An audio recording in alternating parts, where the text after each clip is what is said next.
Wel, yn y 60au, cyn i fi briodi, o'n i'n mynd o gwmpas Cymru gyda grŵp o ffrindiau mewn car ac yn peintio sloganau. Ble bynnag roeddwn ni'n gweld wal, y darn o concrit, oedd yn gweiddi mas am slogan, roeddwn ni'n peintio slogan yna. A cofiwch drywerin oedd un ffefryn, de. Roeddwn newydd boddi y cwm.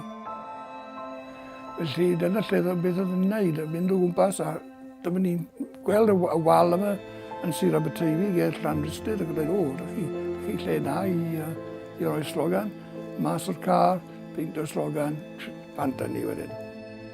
Roeddwn ni'n meddwl bod ni'n yn creu cyhyddusrwydd i achos Tryweryn oedd wedi boddi erbyn hynny, a hefyd cadw yr ymwybyddiaeth ymhlith y Cymru yn fyw, bod hyn wedi digwydd i Tryweryn a fe all digwydd i unrhyw gwm arall.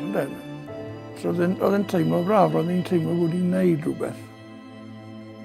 Dysgwr o'n i ar y pryd, ac o'n i wedi peintio cofiwch Tryweryn.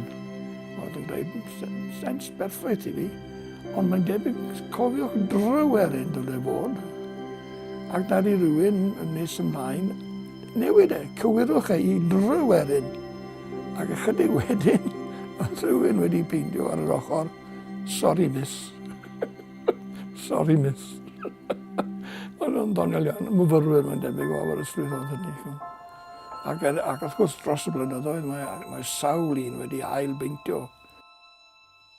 Ar y pryd oedd neb yn gwybod pwy oedd wedi gwneud y sloganau yma, roedd nhw'n dirgil iawn, achos roedd e'n fel Banksy, roedd nhw'n ddangos dros nos a dyna ni, ond erbyn hyn mae'n wybyddus bod yn taw fi oedd e.